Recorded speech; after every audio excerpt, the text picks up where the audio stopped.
is a very bad, and I shared this with Drew a minute ago, and he said he'd never heard this. So my one stab at a joke tonight, this is clean comedy. So I asked him, do you wash your jokes? They don't. Oh, yeah, right. Yeah, thank you. I would do a mic drop right now, but no, we won't.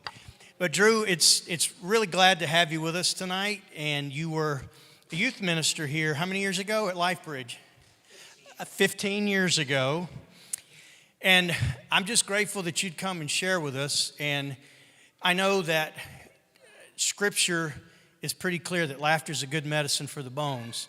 So I am looking forward to what you would share with us, the laughter and the fellowship that goes with it. And bless you for sharing that gift of laughter with other people. I was just talking with a couple, and a lot of angry people, a lot of hurting people in this world, and I think we could all use a little bit of laughter. So hope you enjoy the evening. I'm going to open us with a word of prayer, and then Drew, you come on up and you just share with us. God, we are truly thankful for this time to be together tonight, and I am truly thankful for the gift of laughter.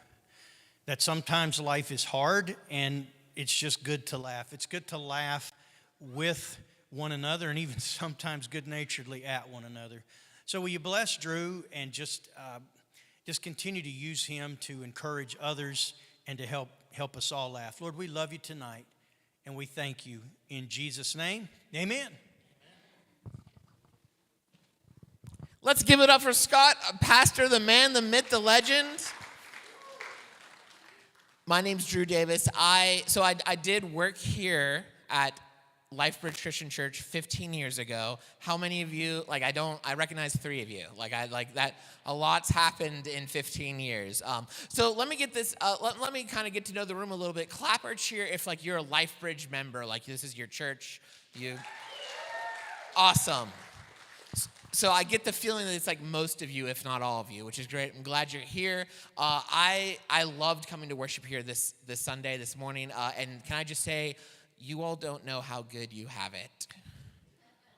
Back in my day, which 15 years ago, we met at a little strip mall, which was fine. It was cute. It was endearing. Biggest problem is the bathroom was about from me to you. So when the preaching was happening and you had to go to the bathroom, you had a hard decision to make. Because everyone heard the flush. The pastor heard. And we heard if you washed your hands or not.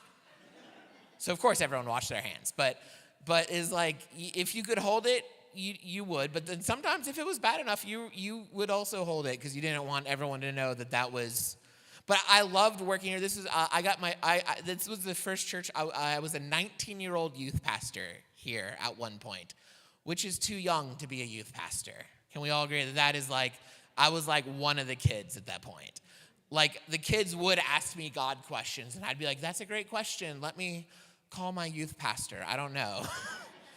But I loved this church. It was so great. It was very formative. I eventually became, not to sound arrogant, but I eventually became a good youth pastor, but not when I was here. I think back frequently. Not many youth pastors can go back to the church that they first worked at and almost be like, I'm sorry.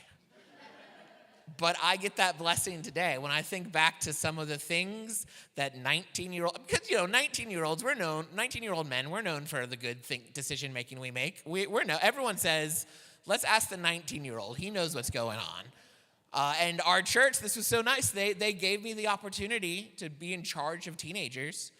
On my end, I was finally reaching my dream job. I wanted to be youth pastor from when I was in 8th grade all the way up through college. It was my first career.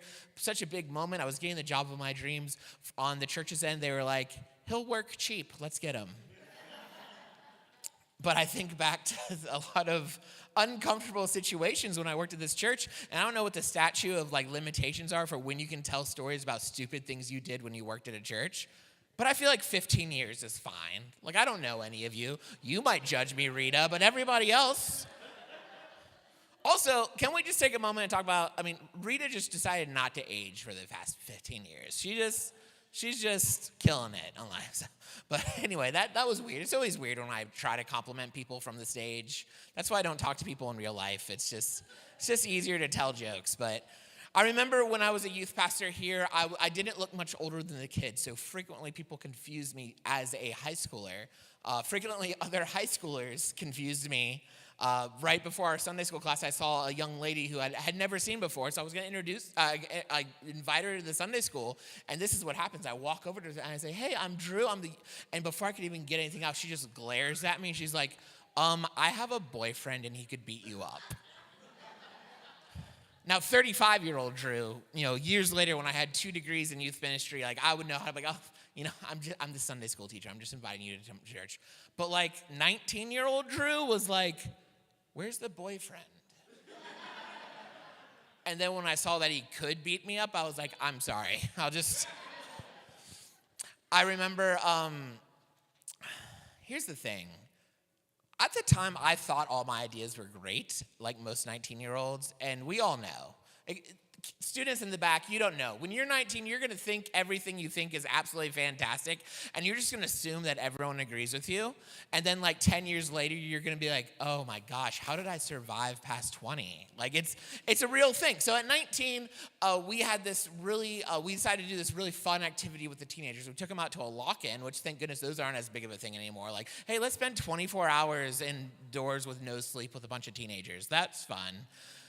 But for our lock-in, we decided to put special activities on it, and some of them involved going out. And one of the outside activities we did was we had a volunteer scavenger hunt at Walmart.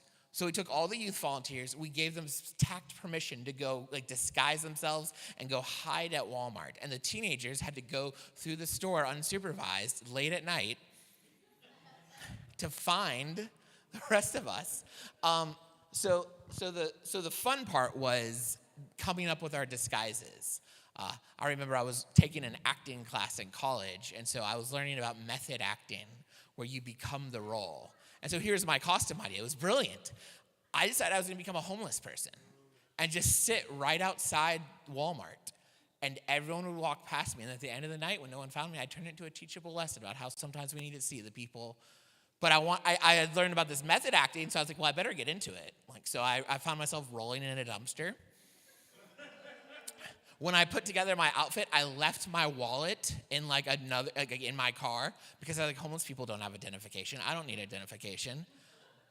And then I found a perfect spot right in front of Walmart to sit down, but it was uncomfortable. So I found a few boxes. That's what homeless people do. They find boxes to sleep on. I found a Bud Light box to sleep on, which sent the wrong message. And then before you know it, some lady was complaining to Walmart security. And they were coming out, and I don't know if you've ever had to explain to a manager that you're not a homeless person. You're actually a youth pastor, and it's for a game. And no, you can't show her your ID because it's in your car. It's weird. And if you thought that was bad, one of my friends had a worse costume idea, and it backfired completely. And I need to take this moment to remind you that this was 15 years ago. We were dumb college students. Obviously, nowadays, none of us would do this. But she was this tall, slender, white woman, and she thought, what better disguise than to be a fat, black woman? So she was a nursing student, so she got the maternity things that make you look fatter. I don't know what. I was thinking today, what are those called? I don't know. But she got those, and then the whole dorm helped with all the different makeup. They made her a pretty convincing black nurse. I'm not gonna say. I'm not gonna lie. But apparently, I honestly think God was opposed to this because she got so sick from all the stuff that was on her. She spent her entire Walmart scavenger hunt throwing up in the bathroom. Nobody found her, though, so I mean, I know what you're thinking. You're like, oh, man, that's probably the dumbest thing he did as a youth pastor. You'd be wrong. There was one Sunday school where I was going to teach the class, but I guess there wasn't that many. And what I like to do, instead of having an awkward conversation with a couple people, is I always just turned it into an eating opportunity. I was like, let's go to Waffle House. It's just down the road. Let's go to Waffle House. And instead of having a Sunday school class, we'll just, eat and chill. So we did that. We took them down to Waffle House, just a handful of kids. A few of my friends from college would come and help lead the event. So one of my friends drove us. And then when me and one of the students, one of the high school boys, he was a ninth grader at the time, we go in to go to the bathroom. And when we come out, they had left like a prank. Like they just went back to the car. And then when we go out there, we see them like they're waving, ha ha, we got you. And then I looked at the high school boy who's just as intelligent as me. And for the record, he thought this was a great idea. And I said, you know what would be funny? We're not that far from the church. Let's just walk back and ignore the car. Yeah, I know, I'm in the present too, yeah. And of course he was like, yeah, that sounds like a great idea. So we're walking down a busy highway. The rest of the kids and the adults make it back to church. They let the pastor and everyone know. Turns out when you tell a pastor and moms of teenagers that their kids are just walking down a crowded, busy highway, they get a little frustrated. It is not a good look. And we're over here thinking this is the funniest thing. In our minds, they're having a blast. They're laughing. We're going to come back as legends. And so we walk in there with such hype, so excitement. I don't know if you've ever been grabbed by the throat by a pastor, but I have. And honestly, 15 years later, I bet you I had many other pastor bosses that wanted to grab me by a throat, but only one can say that they have. So, he's like alive still. It's fine. Like we made it back. Probably the dumbest thing I ever did. And this is, this story didn't happen at LifeBridge. It happened at the next church I was at. So, I was a more mature youth pastor. I was like 21. So I was a 21-year-old youth pastor. And that's when you get all your wisdom, right? So I'll never forget this. We would go on these ski trips. And I would always tell the kids the rules. And this ski trip actually led me to craft the best version of a rule, which is be where you're supposed to be when you're supposed to be there. But our van thought thought the other van had the high school girl. The other van thought we had the high school girl. Then we left the mountain that we were skiing on, and the girl was still on the top of the mountain. We were about an hour or two back, and I get a phone call. Hey, where are you guys at? I'm at the meeting spot. So we drove back. Picked her up. She's fine now. She runs like a princess company. She's doing great. I like to think we gave her some adversity to overcome. I like to think we gave her her own mountain to climb, if you will. It's funny though. So that changed me as a youth pastor. So whenever I would give my rules to the students, I would say, be where you're supposed to be, where you're supposed to be there. And whatever vehicle you get in, that's your vehicle for the rest of the trip. And then I would tell them the story about how I left a girl on a ski trip. And it would always anger the parents. The parents would be like, hey, I don't think it's a good idea that before you take my child, you tell us about the time you left a child. We don't like hearing that kind of things. And I'd say, I understand. But do you know who else doesn't like hearing those kind of things? Your teenagers. And you know who's going to be exactly where they're supposed to be because they know I might leave them? Your teenagers. Did I ever lose another kid? Yes. But not because of that. No, I really enjoyed being a youth pastor here. This was a great church. It was very foundational for me. And then before you knew it, it was like my job. And I went from being a 19-year-old youth pastor as a kid who shouldn't have been trusted with anyone. Before you knew it, I was a 35-year-old single male youth pastor. And can we all just be honest and say that's not a job you want single males for? Can we just, it was hard not to be a little creepy. It was hard. I would do my best. I was just jealous of my married youth pastor friends. Because I don't know if you know this, but if a married person tells you they're a youth pastor, you're like, oh, good for you. You're going to do great things. You must love kids. And then when you're a single guy in your mid-30s, and you say, oh, I'm a youth pastor too, they look at you like, why? There are other jobs you could be doing, sir. And then I would do my best to not be creepy, but parts of my job just kind of came across that way. Also, are you the youth pastor here now? Okay, so you get this. Let's give her a hand for doing so much better than me. You guys upgraded. It's taken 15 years, but you're killing it. No, so this was to me was one of the most important parts about being a youth pastor, which was supporting the students in everything that they did. And so oftentimes that meant going to choir concerts, going to band concerts, going to middle school girls' volleyball games, looking like this, just by yourself. And so I would get there and I'd find a seat and I'd just watch our kids and our team would score. And so me and all the other young mothers would, yay, good job. And then they'd be like, oh, which one's yours? And I'd be like, none of them. And then the only thing creepier than that, if I was like, all of them, they're all mine. Mine and the Lord's.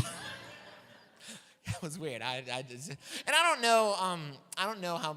Well, actually, I usually start this joke in like a comedy club where I say I don't know how many of you go to church, but I have a pretty good idea that most of you go to church. We're all here right now, so let me give you a piece of advice. And the other youth pastor can confirm this later. This is something you need to stop saying to youth pastors completely. I got this like at least once a week for 15 years. People would come up to me like, "Hey, so when are you becoming a real pastor?" I have the perfect answer if you want to never be asked that again by that person. Here it is. It is, I don't know, when are you becoming a real Christian? I'm a former youth pastor, I can say that. Current youth pastors can't. They keep it to themselves like, oh, that's such a delightful, not rude and intrusive question. So I enjoyed working at the church. I had, and oftentimes when I talk, and this is kind of a different setting because all of you are like pro-church and pro-Christianity, but I've learned sometimes when I do shows at secular places, not everyone likes youth pastors. Not everyone has good youth pastor experiences. Some of them have youth pastors that left them on top of a mountain when they were in high school or told them just to walk on the highway to get back to, some people have it really rough. And what I learned, if you're someone here and you don't really like youth pastors, I want you to know that I understand it. I went to school with a lot of them. We're not really a likable bunch. A bunch of us are like frat boys for Jesus. I get it. Thank you. Sometimes I get the whole room to laugh. If I can get just one person laugh at a time, that's... But what I learned is everyone has that one little thing that youth pastors do that kind of annoys them. And it might be different for all of us, but since I have the microphone, I'm going to tell you the one thing that annoys me that happened all the time. And it would always happen at church camp. Clap or cheer if you've ever gone to church camp. Yeah, love it. Love all the things about church camp, but this was something I would see way too often. So normally at the beginning of the week, one of the youth pastors would get up and give the sermon. And before they gave the sermon and talk to you about God, they would introduce themselves. And they'd always have a little slide presentation with their face on it.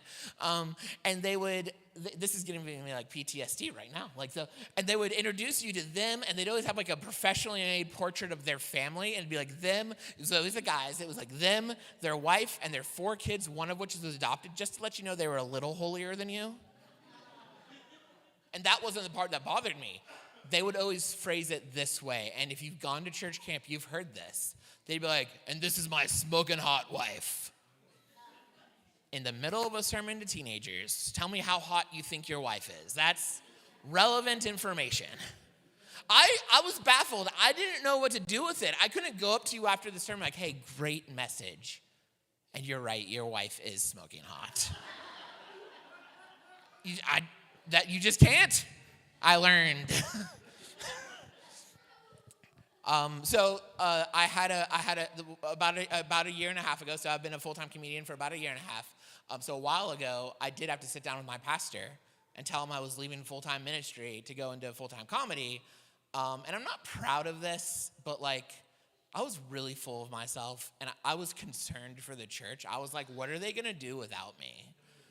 Jesus is gonna have to come back early because I'm leaving. I had this, it was very unhealthy, very not, and so I was so concerned with how I was telling him. I really tried to tell him about how I felt convicted. I tried to tell him the plan I was going for, really just trying to be as nice as possible. He's quiet the whole time, and I'm like, I broke him. He needs a pastor, but I'm leaving. I don't know what he's gonna do. And he's quiet the whole time, so finally, after I told everything, I was like, well, what do you think? And I'll never forget the 2 words my pastor told me when I said I was leaving full-time ministry to go into stand-up comedy. He said, and I quote, "Thank God."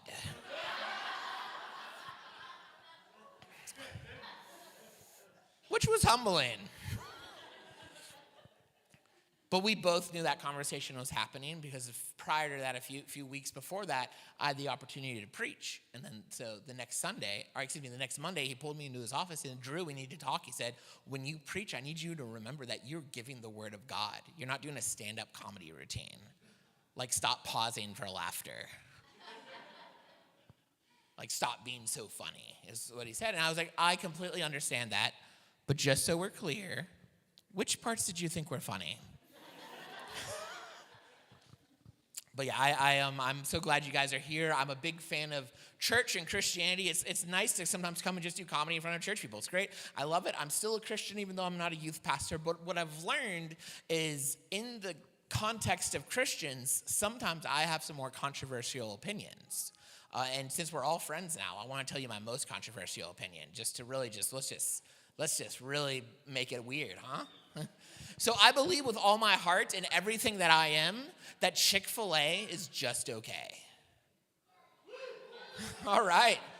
Front row's on board. They're loading guns back there. It's okay. I get it. Have you ever noticed how much Christians brag about going to Chick-fil-A? It's like a merit of holiness. They're like, I went to Chick-fil-A 4 times last week. As if I'm supposed to be like, wow, you must have wrote the Bible. You're so holy. It doesn't work the other way around. I can't be like, yeah, well, I went to McDonald's 5 times last week. They're like, we can tell. And you should stop. I don't mind Chick-fil-A. Their chicken is really good. But my problem is have a little humility, all right? Like, that's all you do, and you make so much money and you talk about it. Okay, like, you don't know this about me, but I make really good mac and cheese. But, like, I'm humble about it. Like, I'm not going to go open up a restaurant, call it Living Velveeta Loca, and then tell you I'm serving the Lord's noodles. No, you know what restaurant I can get behind? The one that is humble, the one that has my heart. They deserve more credit than they get. I love Little Caesars Pizza. Do we have any Little Caesars fans? Yes, I love you guys. This is why I came from this group, this congregation. This, like, you all made me into the man I am today. It's your fault, not mine. I love Little Caesars. In fact, my favorite thing about Little Caesars is their honest motto: hot and ready. Good's not even part of it. They're not bragging.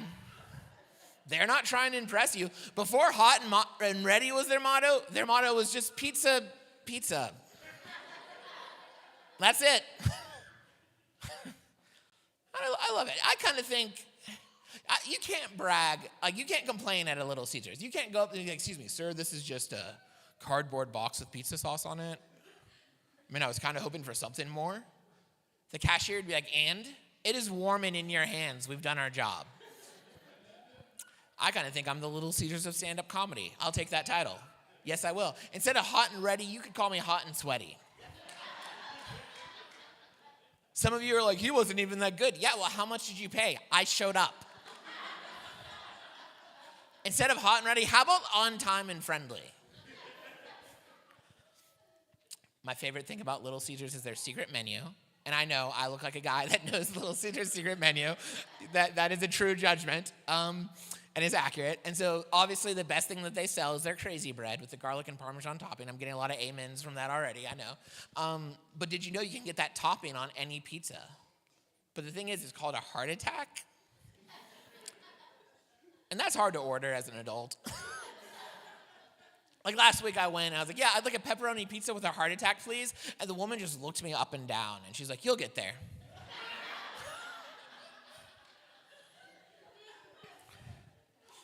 I do. I love food. I love eating. One of my favorite things about food is like the mascots and the lore and like the stories they kind of put around the branding of it. I know that's kind of weird, but it's kind of fun, right? Like, so like Little Caesars, Chick-fil-A has like the cow because they don't eat steak, so he feels safe there, right? Little Caesars has the guy in a toga because they all do drugs and it makes sense. But my favorite one, and I can't remember if we have them here in East Tennessee, but I feel like you guys might have been to one. Corky's Barbecue. We ever been to a Corky's Barbecue? No? Okay, well, this joke's going to go great.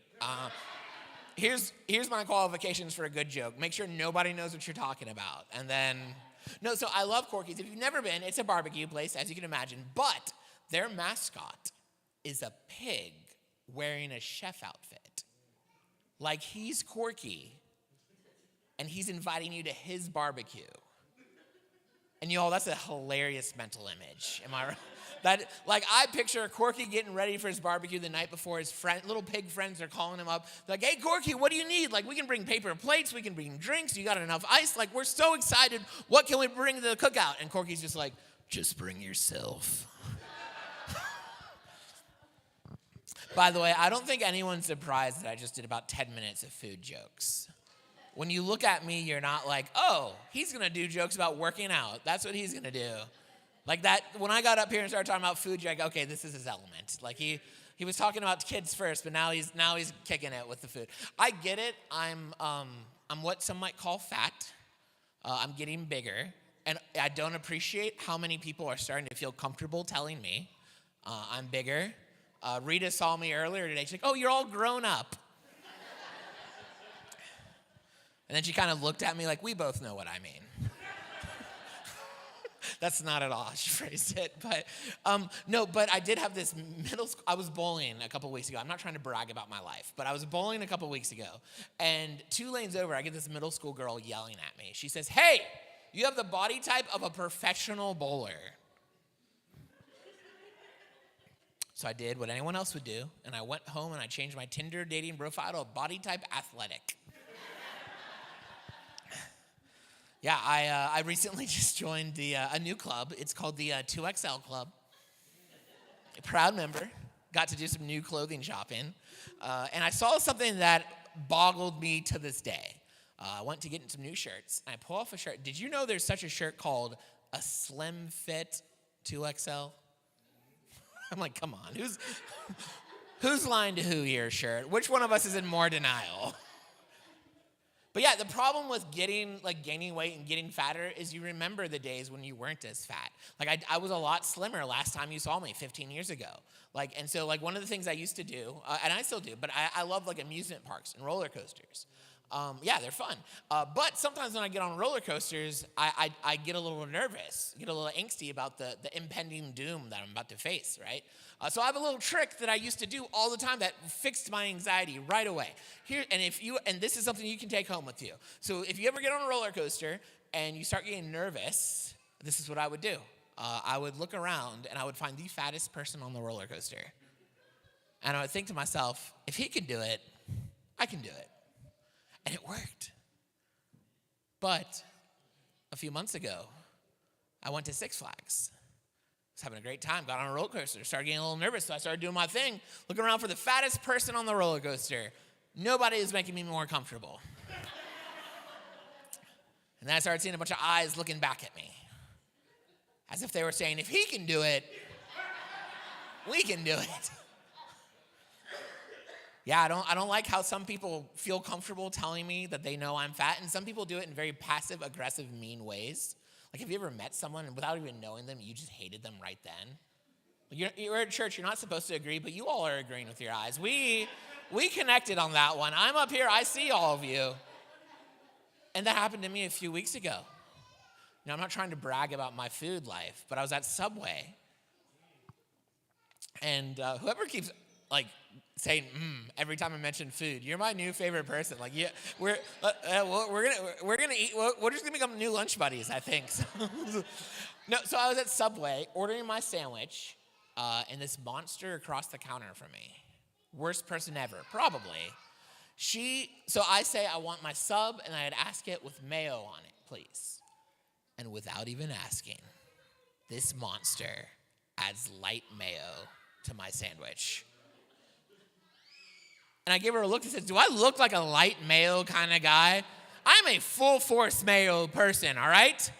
And she just gave me a look that says, I don't know, I just thought you were a bowler. So I thought, you look like a slim fit 2XL kind of guy, is all I'm saying.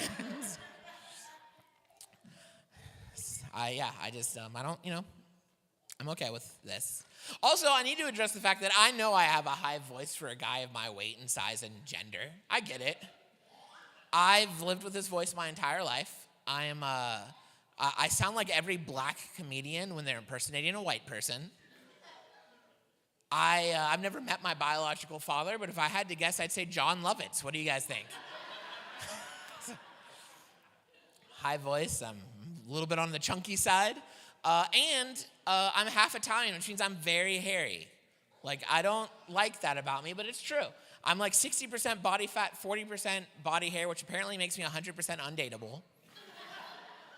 I missaid that joke one time. I said, I'm 60% undateable. And this mean woman in the front row goes, a little higher. But I think part of like growing into yourself and growing up as a person is learning to appreciate all the things about you, whether it's the stuff everybody loves or the stuff that's a little bit harder and that maybe you're more self-conscious about. I really do believe, we can say this, we're in a church, I believe that we're all intentionally made, we all have value. God made us with value, and some of the things that you like don't like the most about yourself are some of the things that make you the most beautiful that you are. And so like I've always struggled with being a hairy person, but I learned recently that like there are organizations out there that use like hair to cure cancer. So I'm kind of a hero in waiting. So, like, not too long ago, I heard about Locks of Love. You can send your hair to them. So I shaved off all my body hair. And I sent it to Locks of Love. And they sent it back. And they said, try Build-A-Bear. I was like, all right. So I sent it to Build-A-Bear, and they sent me a letter back that says, dude, we're not trying to build an actual bear. It's fun. I feel like I'm having a good time. I needed to be here this weekend, if I'm being honest. I just got word that my ex-girlfriend just got married. Oh, don't congratulate her. She's terrible. I'm just kidding. She's probably fine. No, okay, here's the thing. Have you ever been dumped by someone and then you thought, this is going to be the biggest mistake of your life. You're going to regret this. And then they get married and you're like, or not. I'll never forget how she broke up with me. Good Christian girl. She said, yeah, it's God's will for us not to be together. She literally Holy Ghosted me. I like that joke because all the women are like, we get why she broke up with him. Her name was Lucy. I didn't realize it was short for Lucifer. I'm just kidding. It's fine. No, she knows I do jokes about her, right? So I used to have like a whole bit. And so she contacted me several years ago because she saw my stuff on Drew Davis Comedy at YouTube and Instagram and all other providing services. And she was a little annoyed. She's like, I don't like that you do jokes about me. I'm like, well, which jokes do you not like? Maybe I can fix them. Was it the one where I called you Satan? Because I learned women do not like to be called Satan. And then all she said was like, no, I just don't like the idea that you're telling people in public that we dated.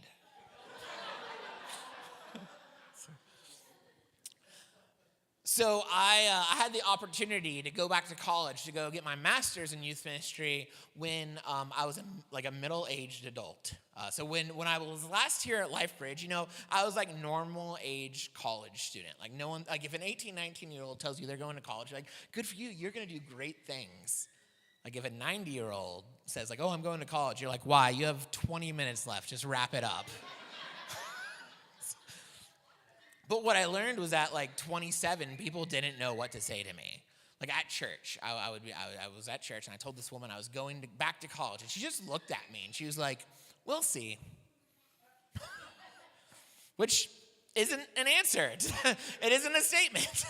But I do like to play this game. A lot of you guys can play this next Sunday if you want. It's called Inappropriate Things Old Women Say at Church. It's delightful.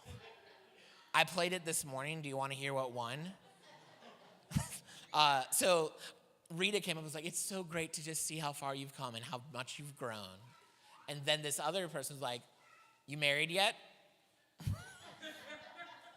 Because this is a catch right here. No, but this is the winner of all time inappropriate things that old women have told me. So several years ago, this woman comes over to me. She's like, hey, so I've been seeing you do a lot of comedy lately, like traveling, telling jokes. What's all that about? So I love telling jokes. I don't know, one day maybe I'll make a job out of it. Like, it's awesome. And she just glared at me. And she's just remember, it's not a real job unless you're getting paid. I was like, aren't you a stay-at-home mom? And she said, I am, son, and you need to move. Which is how I went back to college in middle age, is what I'm saying. Like, it all connects. And I moved to a small town to pursue my master's. Do we count Kingsport as a small town? Do you guys like small towns? I like small towns. I like when I lived there. I lived in one for 6 years. I went to college around here. I like just the idea that you go anywhere and you just meet people that you know. You see them out in the rain. I like that. But what I learned was some people in small towns absolutely hate living in small towns so much. This one guy, my first week there, he was like, "Hey man, the best part about living here is going to the funerals." Which whenever someone tells you that, you have to ask why. Like, you're contractually obligated. And so I was like, why? He's like, whether you believe he's in heaven or not, he's in a better place.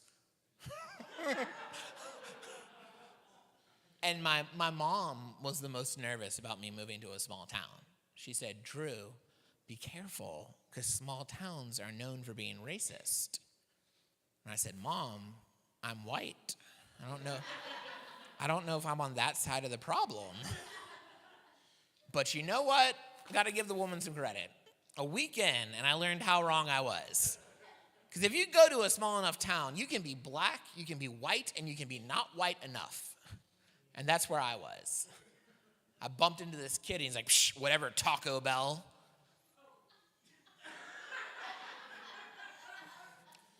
Because I guess I look Mexican. And I was like, "Excuse me, I'm Italian. It's Papa John's to you, all right?" We always get back to pizza with my jokes. That's always, if you're ever wondering where he's going, it'll eventually be pizza. I love it. Yeah. You guys are a fun crowd. This is a fun room. Thank you guys so much for having me, and it's been great. We don't always get to perform in fun rooms like this. Sometimes we have really bad shows, all right? So like several years ago, I was performing in Alabama at a youth conference. I was supposed to do 45 minutes, but they cut me off at 15. Not because they thought I was so funny that they were like, "This is enough." It wasn't like people were passing out from laughter. They cut me off and they said, "Hey, we think you're being racist, sexist, and homophobic." Can you believe it? A church in Alabama and they didn't give me more time? I was like, "So do I get a raise or like what's?" And I love performing, and I love traveling to perform. That's been probably the most fun in this whole year that I've been doing full-time comedy, is all the different places I get to go or places I get to come back to. But I don't know if you're like looking at me, you're like, "Man, he must make tons of money." But I don't. This shirt isn't exactly like, "Wow, he's doing well," So what I do to save costs now is I'm reconnecting with friends from college, friends who are all over the place. Well, actually, interestingly enough, a lot of the same people that were going here when I was in college and helping out with youth stuff, like now I go visit them and stay at their houses when I have comedy shows near them, which is great, such a blessing. I've always been blessed with such amazing friends. The thing is that was like 10 years ago. That was like 15 years ago. They have these new things called kids. And that's weird. It is weird for them to explain to their little children who the random dude is that's staying the night, who just appeared in a beat-up Honda Civic. Like, he's safe, I promise. No, so like I was in Indianapolis a few weeks ago. I was staying with my friend, and she was explaining to her 7-year-old son, "This is Drew. He's a stand-up comedian, which means he gets paid to tell jokes." Okay? And so then I'm making my bed later that night, and this little 7-year-old in his PJs pops in, kind of glares at me. He's like, "Hey, so I know you're a professional chameleon." I'm like, "Okay, go on." He said, "But I'm going to have to ask, when you're in this house, you don't say any jokes, because I only have $11. That's so sweet, you all. Yes. Can you believe that he thought my jokes were worth more than $11? I mean, nicest thing I've ever heard, honestly. We're best friends now. Like, I adopted him. He's in the car right now. He's fine. You guys are a fun crowd. I feel like I can tell you maybe the most intimate and strange detail about myself. Now, ladies always quench up when I say that. It's not weird, I promise. But here's the thing. I was born without a sense of smell. Yeah, it's weird. No one else in this room can really relate to that. But I was born without a sense of smell. Which, you know what stinks about not smelling? Nothing. I had Scott write that joke for me. No, seriously, 11 years ago, that was like the first joke I ever wrote. And I still keep it in my act just so people can see how much better I've gotten. No, so a few years ago, not having a sense of smell became a bit of a problem because they told you when COVID came out, the first sign that you have COVID is that you lose your sense of smell. And I said, well, what's the second sign? And they said, no taste. And I was like, look at how I dress. I need something else. Give me anything. And, okay, so I use my platform to inform the masses. If you ever interact with someone who doesn't smell, there are two, I'll tell you the dumbest question I get, and I'll tell you the dumbest statement I get, okay? The dumbest question, people always come up to me like, hey, Drew, what's it smell like not to smell? Like, just take a whiff. And I'm always like, disappointment, thank you.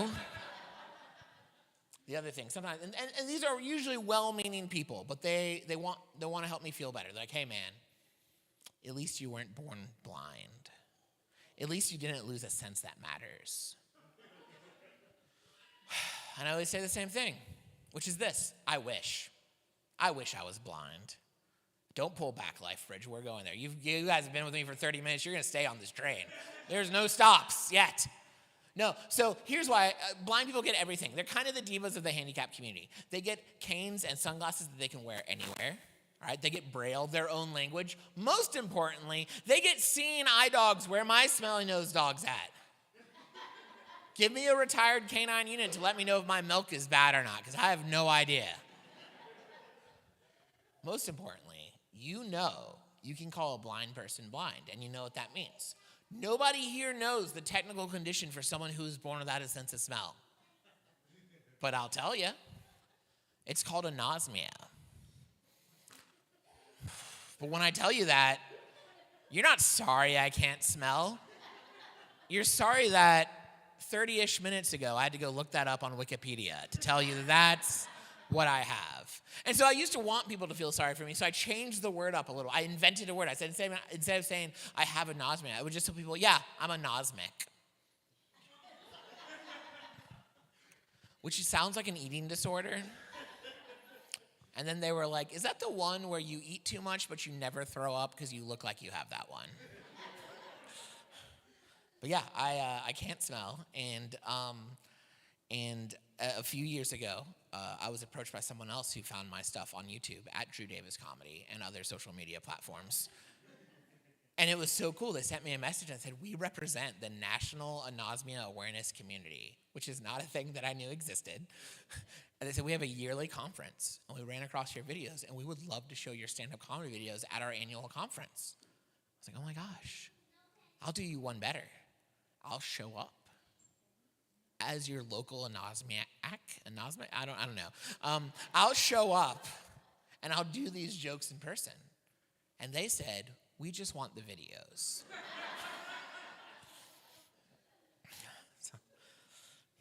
So there's that. Don't know what to, I mean, it's just, it is what it is. So I feel comfortable enough with you guys where I think I want to tell you my worst date ever. Can I tell you about the worst date I've ever been on? Oh, good. I'm glad. It would have been weird if you guys were like, we just don't want to picture you going out with a woman. Like, please don't. Okay, so this was about 10 years ago, all right? So I was in Nashville, Tennessee, which is where I'm from. I was crushing on this girl hard, and I figured out that her favorite comedian was coming in town to perform at Zany's Comedy Club in Nashville. Adam Devine. Do I have any Adam Devine fans out there? Maybe her. It's okay. If you don't know him, it's fine. All that you need to know for this joke to make sense is he was in he was in Pitch Perfect, Workaholics, Netflix movies. He's in he does stand-up comedy, all right? So she was a super fan of his, and I was a pretty big fan too. So we go see Adam Devine, and then we go get a picture with Adam Devine after the show, which is pretty cool. And at some point, Adam Devine whispers something to her. And as we're walking back to my car, she stops, and she says, Adam Devine just invited me back to his hotel, so I'm gonna go. And that's how our date ended. There's nothing I could have said, so call me afterwards, or I was thinking the movies for a second date. I don't know. That's it, right? And I'm going to just assume that this has never happened to anybody else in this room, at least. So let me tell you the worst part about when something like that happens to you. It's not actually the moment. It's the next day when you go back to work and all your friends are excited to hear about your big date that you've been planning for months. Like, hey, how'd your big date go? I mean, pretty good for her. I mean, we're 10 years in the future. Let's just be real. What a cool story for her. She got to go see her favorite comedian. She got to go home with her favorite comedian. The worst part of the story is, like, neither of those comedians were me. And I know, I feel you guys judging me a little bit. You're like, bro, this was 10 years ago. Like, you should get over it. But, like, Adam Devine was a hero of mine. I love heroes. I'm actually a huge fan of superheroes. My favorite superhero of all time is The Flash, a fascinating character. I love all of his villains, but some of his villains have really weird storylines. Like his arch nemesis is this guy called the Reverse Flash. And the whole thing with the Reverse Flash is he used to idolize the Flash. He was the biggest fan of the Flash, but then the Flash stole his moment of glory. And the Reverse Flash, from that point forward, dedicated his entire life to wanting to kill the Flash. And when I was a kid, I was like, that's a dumb storyline. But then I met Adam Devine and I get it. I think I'm Team Reverse Flash. And I know, you guys are like, bro, 10 years ago, get over it. But little things keep happening that bring this back to my life. For example, about 6 years ago, I was a youth pastor. I was teaching my Sunday school class. My kids come in on Sunday, like they do every Sunday. That's nothing new there. My kids were like, hey, Drew, have you seen this new TV show called Righteous Gemstones? It's a great show, makes fun of the church, a lot of humor, a lot of comedy. We think you'd love it. I was like, oh, cool. And they're like, yeah, we think you'd really like the youth pastor character. I was like, oh, yeah, who plays the youth pastor character? They're like, Adam Devine. And then this one child of God had the audacity to be like, yeah, I think he'd be a better youth pastor than you. So y'all, I did the most Christian thing I know, and I kicked him out of church. Here's the thing. Now I perform comedy, I'm a comedian, I go to all these different places. I have a lot of comedian friends. And I'm not saying this is the best advice, but they do try to help me feel better. They're trying to help me overcome the situation, right? So one of my friends recently said, Drew, you're looking at it all the wrong way. He's like, you're a stand-up comedian now. You're traveling to comedy clubs. You're performing at LifeBridge Christian Church on a Sunday night. You've made it. My friend was like, it's your turn to go back to your hotel with someone else's girlfriend, is what. I was like, yeah, I don't think that's me. for so many, none of you are like, yeah, I believe it. No. I just need a more achievable goal, I think, is what I need. So here's my achievable goal. I don't want to be the kind of, comedian that goes back to his hotel room with someone else's girl. I want to be the kind of comedian that can afford a hotel room.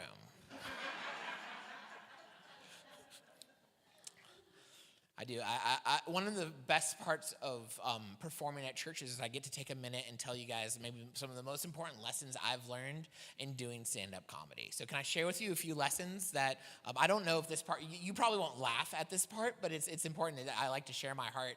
So lesson number one that I learned early on in comedy is I've found a lot of value in taking things that I am self-conscious about and making jokes about them. So I would make fun of my voice, I'd make fun of my weight, I'd make fun of how hairy I am. And the reason I did that was because it kind of gave me a chance to own all parts of myself, even the parts that I'm insecure about. Comedy has really taught me the importance of loving every part of you. The things that make you feel like you're 100% undateable actually make you 100% awesome, all right? Like God did not make a mistake on any single one of us. And every aspect of you is beautiful and awesome. And I don't think we tell ourselves enough that information. You are a valuable, loved child of God. And every day when you wake up and you look in the mirror, you should be telling yourself that. I'm a valuable, loved child of God. But I don't know about you, but when I wake up and I look at myself in the mirror, that's not my first thought. But I love, comedy's helped me own all parts of myself, the good and the bad and the ugly, if I'm being honest. And I think that's beautiful. I think that's part of becoming the best version of yourself is when you realize God didn't make mistakes when he made you. So that was lesson number one. Lesson number two, comedy has helped me learn how to be a more loving person. I got into comedy way more full of myself than I am now. I got into comedy because I was looking for an outlet outside of the church where I could go and minister and like share the light of Jesus with other people. That's not a bad thing. But I thought was like, I have all of this together. I was a 19-year-old youth pastor that left a kid at Waffle House. I'm killing it, all right? Like, I need to share. And so I would go into comedy and I would start, I would just start preaching to people. I would start trying to be the Christian, and it didn't go great. But then through all the different people I've met, I've grown so much in just learning how to love people for who they are, and that's so important. Like, the most important thing you can do as a Christian isn't always having the right words to share with people. It's just meeting them where they're at and loving them and being with them. I've met a lot of people that have the wrong ideas of Christianity, and I don't want to say I fixed all of their questions, but like, I like to think that I've helped them have a better idea of Christianity just because I'm not a jerk to them. I think that's so important. Like, and if you're not already having some group of your life where you're around not Christians, I would highly encourage you to do that, because I woke up at 24 and I realized that my life consisted of my students who were in my youth group. My life consisted of my youth pastor friends. My life consisted of all the church activities I did. And then, like, if ever I traveled, it was go visit my friends from Christian college. I was literally just in a Christian bubble. And then I read the Great Commission, which says, go and make disciples. And I was like, everyone around me is good. Like, they're fine.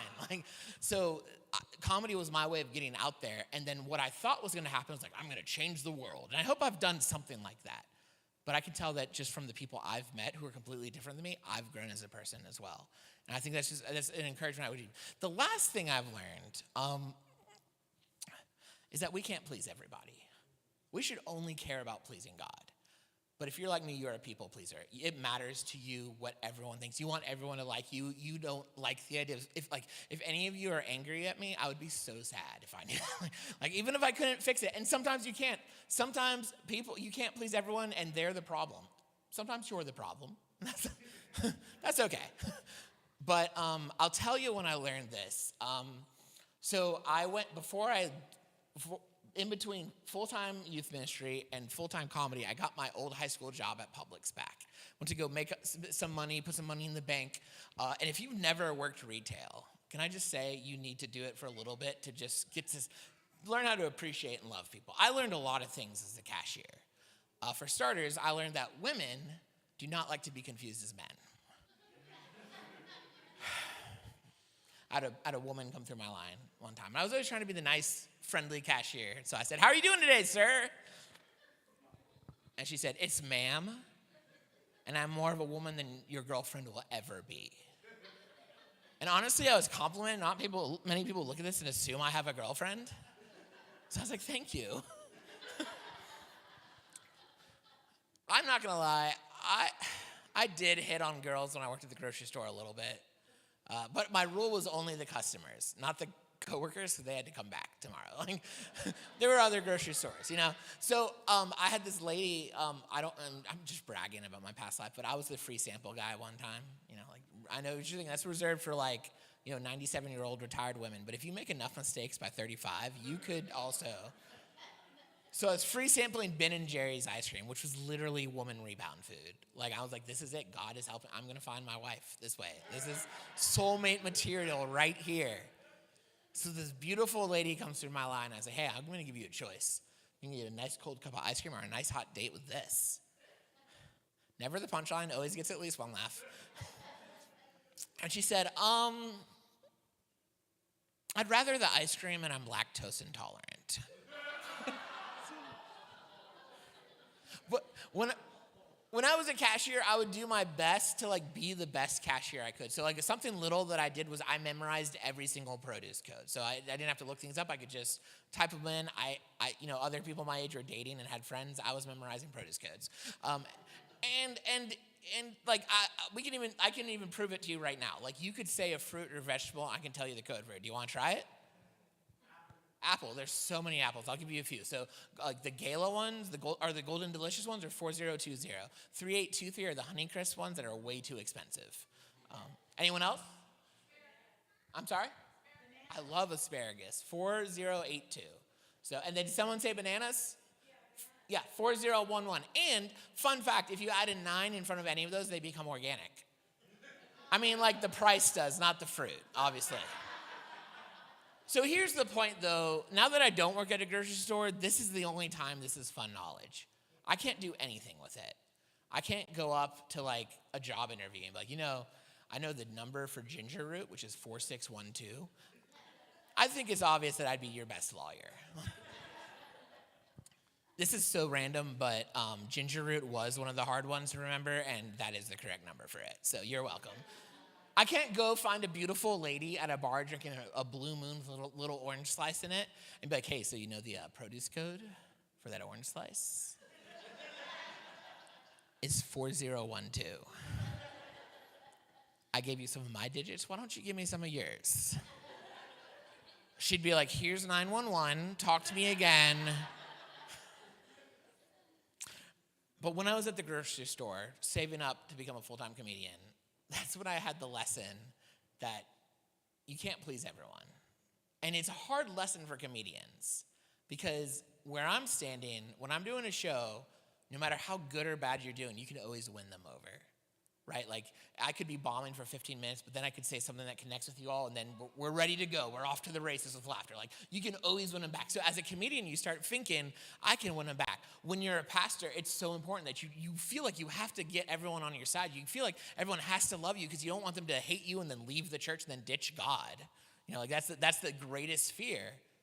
So like I've been conditioned to want to be a people pleaser, but I'll never forget the night that I had that realization. It was because I had a customer come through my line.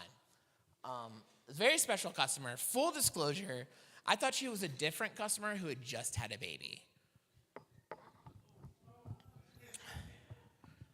So she comes through my line, and I'm the cute, endearing cashier that I've always been. And I said, hey, how's the new baby going? And she said, I don't have a baby. And I just learned that me and my husband can't have babies. Yes. And what I should have said was, you know what? Pass the cucumbers. 4062. I got this. But deep in my heart, I was like, I'm a comedian. I can win her back. So she said, I can't have kids. I said, ma'am, there's so many moms out there that have children that shouldn't. I wish I could go kidnap one of those children and give it to you because you would be such a great mom. You would raise that baby with so much love. Yeah, I thought that was pretty nice. And she said, human trafficking is a huge problem in America, and I don't really appreciate this. And I should have been like, I'm so sorry. Your total is this. Have a great rest of the day. Sorry for the awkward encounter. But in my heart, I knew. God made me to connect with people. I can win her back. So she said, human trafficking is a huge problem, and I don't appreciate this joke. I said, yes, but silver lining, never a problem you'll have to deal with. So I know, I'm in the present too. And then she said, can I speak to your manager? And y'all, that's the day I became a full-time comedian. Y'all, before I go, I want to show you a couple things. Listen, most importantly, thank you so much for coming to the show. Thank you for supporting me performing. Most importantly, I feel like I should have probably said this back when I first started, but this church was so supportive to me when I was a 19-year-old student. Not just in giving me a job and a chance to like figure out youth ministry a little bit, but my sophomore year of college, which is when I was working here, was the year that my dad left my family and took like 90% of our income. And so I was going through a lot of stuff, and this church family, not only were you my employment help to help pay for the money that I was going to need to keep going to college, but it were just such a support system. And I never, it's rare that you get to come back to a place and be like, thank you for being a good church 15 years ago, but thank you for being a good church 15 years ago. And so I'm very appreciative of that. And then I appreciate you guys being at the show. If you do any kind of social media, follow me at Drew Davis Comedy. The more followers I have, the more bookable I am to places, and so it could quite literally help me get jobs. So if you do Instagram, Facebook, TikTok, whatever, add me. And if you don't, you're off the hook. You don't have to do that. So last thing is I want to show you guys a few things I'm selling after the show. A lot of comedians do little stickers to help you remember them. I have one that just says you're 100% awesome. I give these away. They're donation based. You can give me whatever you want for them, or you can just take a sticker that says you're 100% awesome.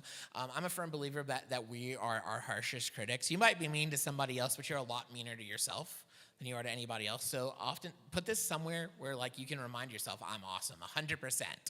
So that's the first thing. Those are donation based. I also have shirts. The caveat is, this is my last day of a tour until I'm back to Nashville, where I have a new shipment of shirts. So I have like some shirts. So I probably have one for you, or maybe I'm sold out. But I just got new ones, and I can take information if people want for shirts. But this is my shirt that I have. I have orange ones with me today, and I'll have black ones as well. But it says hot and sweaty. Perfect if you like Little Caesars. Perfect if you're working out. Perfect if you like my comedy. The best if you're going through menopause.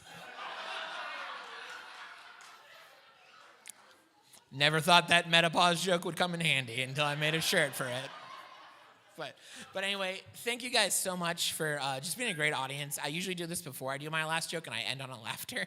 But instead, I'm just going to end on thank you guys. And let's bring up our amazing host and pastor and just a generally cool person. Let's hear it for Scott.